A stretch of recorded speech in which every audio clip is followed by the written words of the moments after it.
ನಿರಾಲಂಬನಿಷ್ಠ ನಿರಾಕಾರ ದೇವೋ ನಿರಾವರ್ಣ ನಿಜಾನಂದ ಭಾವೋ ನಮಾಯ ನಮೋಹ ಪರಬ್ರಹ್ಮಚರ್ಯ ಆದಿ ಜಗದ್ಗುರು ಶ್ರೀ ರೇವಣ ಸಿದ್ಧವರಿಯ ಏನಾರಾಧ್ಯ ಗುರು ಸರಗುರಿನ ಒಡೆಯ ಜಗದ್ಗುರು ರೇವಣ ಸಿದ್ದೇಶ್ವರರನ್ನ, ಭಗವಂತ ಬೀರದೇವರನ್ನ, ಬಸವಾದಿ ಶಿವಶರಣರನ್ನ, ಕನಕಾದಿ ಸಂತರನ್ನ ಋನ್ಮಂದಿರದಲ್ಲಿ ಧ್ಯಾನಿಸಿ ಆದಿ ಜಗದ್ಗುರು ರೇವಣ ಸಿದ್ದೇಶ್ವರನ ಜಾತ್ರೆಯ ತನ್ನಿಮಿತ್ತವಾಗಿ ಹಮ್ಮಿಕೊಂಡಿರುವಂತ 9 ದಿನಗಳ ಜ್ಞಾನ ದಾಸೋಹ, ಅನ್ನದಾಸೋಹ, ಆ ಮಹಾತ್ಮನ ಚರಿತ್ರೆಯನ್ನ ಬಹಳ ಅದ್ಭುತವಾಗಿರುವಂತ ಕಿರದಳ್ಳಿ ಗ್ರಾಮದಲ್ಲಿ ಜರುಗಿ ಸಾಂಗೋಪಾಂಗವಾಗಿ ನಡೀತಾ ಇದೆ. ಇಂದಿನ 4ನೆಯ ದಿನದ ಜಗದ್ಗುರು ರೇವಣ ಸಿದ್ದೇಶ್ವರರ ಚರಿತ್ರೆಯ ಸಮಾರಂಭ, ಪುರಾಣ ಕಾರ್ಯಕ್ರಮ. ಈ ಕಾರ್ಯಕ್ರಮದಲ್ಲಿ ದಿವ್ಯ ಸಾನ್ನಿಧ್ಯವನ್ನು ವಹಿಸಿಕೊಂಡಿರುವಂತ ಆತ್ಮೀಯ ಪರಮ ಪೂಜ್ಯರಾದ ಶ್ರೀ ಸಿದ್ದರಾಮಾನಂದಪುರಿ ಸಿದ್ದರಾಮಯ್ಯ ಮಹಾಸ್ವಾಮೀಜಿಯವರಲ್ಲಿ, ಆತ್ಮೀಯ ಪೂಜ್ಯದ್ವಯರಾಗಿರುವಂಥ ಕಾಡಿಮಗೇರಿಯ ಪರಮ ಪೂಜ್ಯರಲ್ಲಿ, ಶ್ರೀಮಠದ ಒಟ್ಟುವಾಗಿ ಶ್ರೀಮಠದಲ್ಲೇ 2 ವರ್ಷ ನಮ್ಮ ಸೇವೆಯನ್ನ ಮಾಡಿ ಗುರುವಿನ ಸೇವೆಗೆ ಅತ್ಯುತ್ತಮವಾಗಿರುವಂಥ ಸೇವೆಯನ್ನ ಸಲ್ಲಿಸಿ ಇವತ್ತಿನ ದಿನ ತಮ್ಮೆಲ್ಲರಿಗೂ ಬಹಳ ಮನಮುಟ್ಟುವ ಹಾಗೆ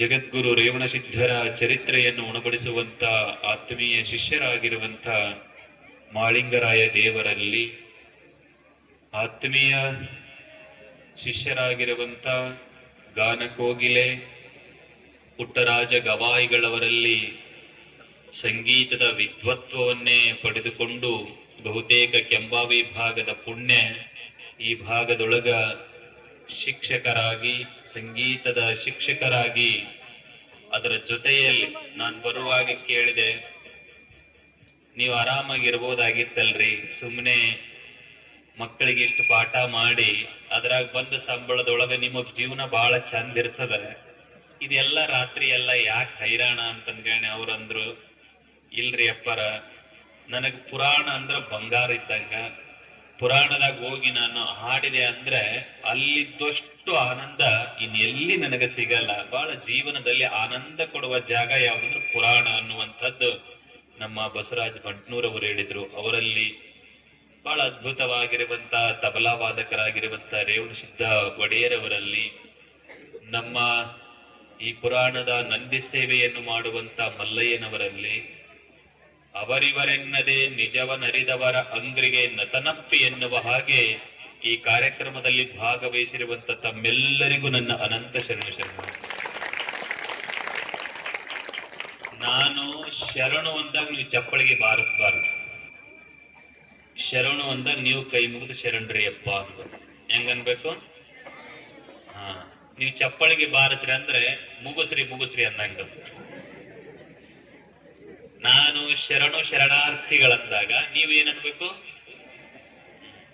ನಿಮಗೆ ಯಾರಾದ್ರೂ ಭೇಟಿ ಆದಾಗ ಆರಾಮದಿರಿ ಅಂದ್ರ ಹಿಂಗ್ ಮಾಡಿಬಿಟ್ರ ಆರಾಮದಿರೇನಪ್ಪ ಅಂತ ದಾರಿಯಾಗಿ ನಿಮ್ನ ಯಾರಾದ್ರೂ ಕೇಳಿದ್ರು, ಆರಾಮದಿರೇನೇವ್ವ, ತವ್ರ ಮನೆಯಿಂದ ಬಂದಿರ್ತಾರ, ಭೇಟಿ ಆಗಿರ್ತಾರ ನಿಮಗ, ಹೌದಲ್? ಆರಾಮದಿರೇನಂದಾಗ ನೀವು ನಾವು ಆರಾಮದೇವ್ರಿ ಹಿಂಗ್ ಅನ್ಬೇಕು, ಹೌದಲ್? ಅದು ಬಿಟ್ಟು ಹಿಂಗ್ ಮಾಡಿದ್ರೆ ಅದು ಚಂದ ಆಗಂಗಿಲ್ಲ. ಹಾಗಾಗಿ ಇನ್ನೊಮ್ಮೆ ನಾನು ಶರಣು ಅಂತೀನಿ, ನೀವಂತೀರಲ್ಲ, ಎಲ್ಲರಿಗೂ ಶರಣಾರ್ಥಿಗಳು.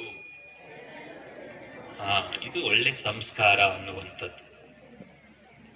ಆದಿ ಜಗದ್ಗುರು ರೇವಣಸಿದ್ಧರ ಚರಿತ್ರೆಯನ್ನ ತಮ್ಮೆಲ್ಲರಿಗೂ ಮನಮುಟ್ಟುವ ಹಾಗೆ ಬಹಳ ಸುಂದರ ಹೇಳ್ಕೊಂಡು ಬಂದ್ರು.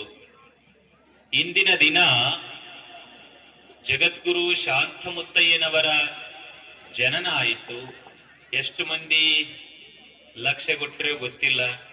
ಕೆಲವು ಮಂದಿ ಆಕಳಿಸ್ತೀರಿ, ಕೆಲವು ಮಂದಿ ದ್ವಾಮಿ ಹೊಡ್ಕೊಳಕತ್ತೀರಿ, ಕೆಲವು ಮಂದಿಗೆ ವಾಟ್ಯ ಹಸ್ತಿರ್ತದ, ಏನೋ ಬಲೆ ಮಜೆ ಇದ ಜೀವನ ಅಲ್ಲ. ಎಲ್ಲಾರು ಪುರಾಣ ಕೇಳಕ ಬಂದಿರಂಗಿಲ್ಲ ಅಂತ ನಮ್ ಗುರುಗಳು ಹೇಳ್ತಿದ್ರು. ಮುಂದೆ ಕುಂತೋರ್ದು ಒಂದೊಂದು ಎಲ್ಲೇ ಹೋಗ್ತಿರ್ತದ ತಲೆಯಾಗಿ ಏನೇನೋ ವಿಚಾರ ನಡೆದಿರ್ತದ, ನಡಬಾರ್ದು ಕುಂತೋರ್ದು ಏನೇನೋ ವಿಚಾರ ನಡೆದಿರ್ತದ, ಹಿಂದೆ ಕುಂತೋರ್ದು ಸೋಮ ನಮ್ ಕಡೆ ಮೂವತ್ತಿರ್ತಾವ.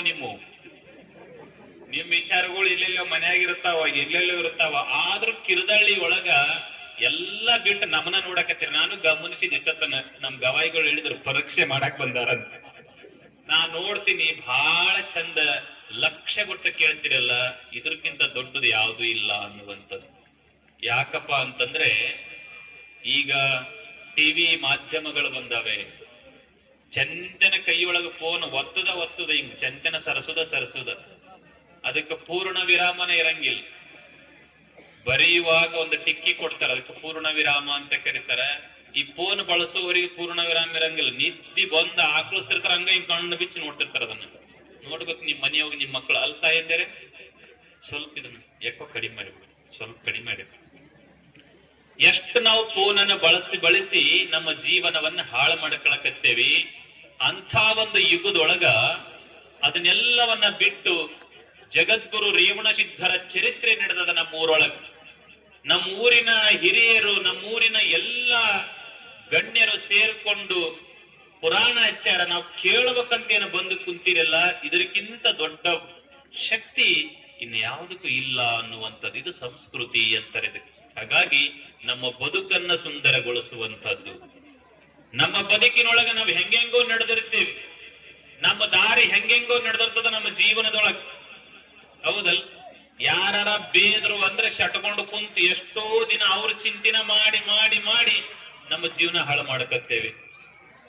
ಎಷ್ಟೋ ನಮ್ಮ ಮಾನಸಿಕವಾಗಿ ನಮ್ಮ ದೇಹದೊಳಗ ಇಲ್ಲದ ವ್ಯಸನಾದಿಗಳನ್ನ, ಇಲ್ಲದ ವಿಷಯಗಳನ್ನ ತಲೆ ಒಳಗೆ ಇಟ್ಟುಕೊಂಡು ನಾವೇನ್ ಮಾಡಕತ್ತೇವೆ, ನಮ್ಮ ಬದುಕನ್ನ ಹೆಂಗ ಬೇಕಂಗ ಬದುಕಕತ್ತೇವೆ. ನಿಮಗೆ ಸತ್ಯವಾಗಿ ಹೇಳ್ತೀನಿ, ಮನುಷ್ಯ ಜನ್ಮ ಬಹಳ ಪವಿತ್ರವಾಗಿರುವಂಥದ್ದು. ಮನುಷ್ಯ ಜನ್ಮ ಏನು ಬಹಳ ಪವಿತ್ರವಾಗಿರುವಂಥದ್ದು.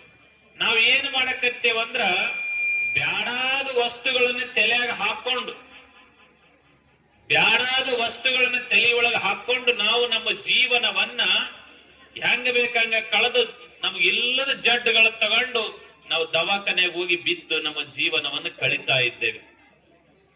ಬಹಳ ಮಂದಿ ನಾವೆಲ್ಲರೂ ಹೆಣ್ಮಕ್ಳು ಅಂತಾರೆ, ಘನ ತಲೆ ಹೊಡಿತದ್ರಿ, ನನಗ ಘನ ತಲೆ ಹೊಡಿ. ನಮ್ಮ ಮಠಕ್ ಬರ್ತಾರೆ ಹೆಣ್ಮಕ್ಳು, ಇಲ್ರಿ ಅಪ್ಪರ ನನಗ ಘನ ಒಪ್ಪರೆ ಹೊಡಿತದ್ರಿ, ಘನ ತಲೆ ನುಗ್ಗಿಸ್ತದ್ರಿ ಹಿಂಗ ಅಂತಾರ. ನಾನು ನಮ್ಮ ಮಠಕ್ಕೊಬ್ಬರು ಡಾಕ್ಟರ್ ಬಂದಿದ್ರು. ಯಾಕೆ ತಲೆ ನುಗ್ಗಿಸುತ್ತಪ್ಪ ಅಂತ ನಾ ಡಾಕ್ಟರ್ ಕೇಳಿದೆವು. ಹೆಣ್ಮಕ್ಳು ಬಹಳ ಬರ್ತಾರ್ರಿ, ಬರೇ ತಲೆ ನುಗ್ಗಿಸ್ತದ ಅಂತ ಹೇಳ್ತಾರ, ಏನ್ ಕಾರಣ ನಾ ಡಾಕ್ಟರ್ ಕೇಳಿದೆ. ನಮ್ಮಲ್ಲಿ ಹುಡುಗರು ಬರ್ತಾರ, ಯುವಕರು ಮಠಕ್ಕೆ ಬಂದ ಅಪ್ಪರ ಕೈಕಾಲು ಹೊಡಿತಾವ್ರಿ, ಟಾಂಕ್ ಹಿಡ್ಕೊಂಡದ್ರಿ, ಎದಿ ಹುರಿತದ್ರಿ, ಬಹಳ ತ್ರಾಸ ಆಗ್ತದ. ಅಮಾಸಿ ಹುಣ್ಣಿಗೆ ಬಂತಂದ್ರ ನನ್ಗೆ ಇಲ್ಲದ ನಮೂನೆ ಮನೆನೇ ಹಾಕ್ತದ ಅಂತ ತಿಳ್ಕೊಂಡು ಹಿಂಗೆಲ್ಲ ಬಂದು ನಮ್ಮಲ್ಲಿ ಕೇಳ್ತಾರ್ರಿ. ಇದಕ್ಕೆ ಏನ್ ಕಾರಣ ಅಂತ ತಿಳ್ಕೊಂಡು ಡಾಕ್ಟರ್ ಕೇಳಿದೆ.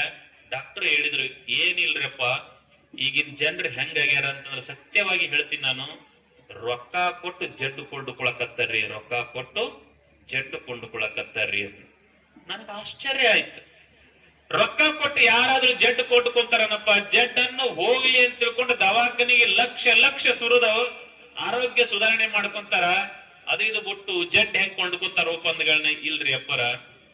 ಅವ್ರ ಏನ್ ಮಾಡ್ತಾರ ಅಂತಂದ್ರೆ, ನಮ್ಮ ಬಾಯಿ ಒಳಗ ಲಾಲಾರಸ ಅಂತದ ಏನದ, ನಮ್ಮ ಬಾಯಿ ಒಳಗ ಜ್ವಲ್ಲು ಅಂತ ಕರಿತೇವ್ ನೋಡು.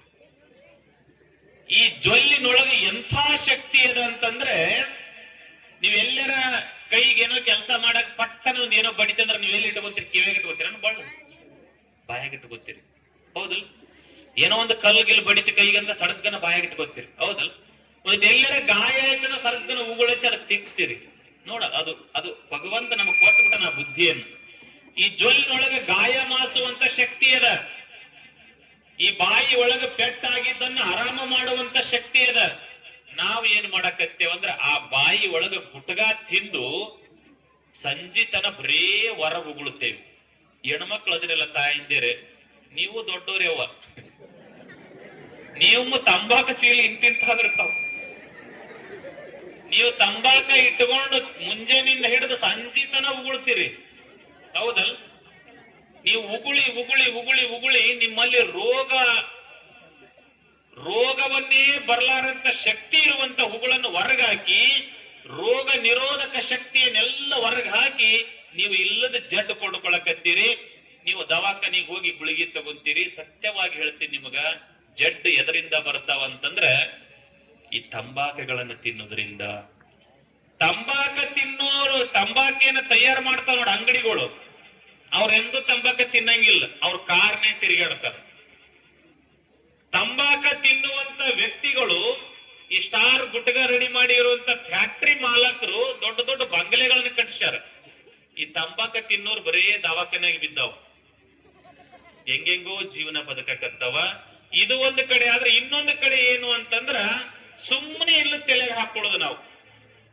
ಸುಮ್ಮನೆ ಇಲ್ಲ ಯಾವುದೋ ಒಂದು ವಿಷಯ, ಬಾತಿಗೆ ಬಾರದ ವಸ್ತು ತಲೆಯಲ್ಲಿ ಹಾಕೊಂಡು ನಾವು ನಿದ್ದೆ ಸರಿಯಾಗಿ ಮಾಡಂಗಿಲ್ಲ. ನಮ್ಗೆಲ್ಲ ತಲೆನೋವು ಸ್ಟಾರ್ಟ್ ಆಗ್ತಾವ. ಯಾರಿಗೆ ತಲೆನೋವು ಸ್ಟಾರ್ಟ್ ಆಗ್ತದ, ಗುಳಿಗೆ ತಲೆ ನುಗ್ಗಿಸತಂತ ಗುಳಿಗೆ ನುಂಗ್ತೀರಿ. ಗುಳಿಗೆ ನುಂಗಿ ಕಿಡ್ನಿ ಹೋಗ್ತಾವ, ಇಲ್ಲದ ಆರೋಗ್ಯ ಸಮಸ್ಯೆ ಆಗ್ತದ. ಹಾಗಾಗಿ ನಾನೊಂದು ಮಾತು ಹೇಳಿದೆ ಫಸ್ಟಿಗೆ, ಶಾಸ್ತ್ರಕ್ಕೆ ಹಿಂದಗಡೆ ಬರ್ತೀನಿ. ಮೊದಲು ಬದುಕು ಹೆಂಗ್ ನಡೆಸಬೇಕು ಅನ್ನೋದು ಬಹಳ ಮಹತ್ವ. ಬದುಕು ನಾವು ಹೆಂಗ ಬೇಕಂಗ ಬದುಕಿದ್ರೆ ಬದುಕಲ್ಲ ಪುಣ್ಯಾತ್ಮರೆ. ಹಾಗಾಗಿ ಬಹಳ ಪವಿತ್ರವಾಗಿರುವಂತ ಮನುಷ್ಯ ಜನ್ಮವನ್ನ ನಾವ್ ಇಂಥವೆಲ್ಲ ಮಾಡಿ ಹಾಳು ಮಾಡಕೊಳಕತ್ತೇವೆ. ಈ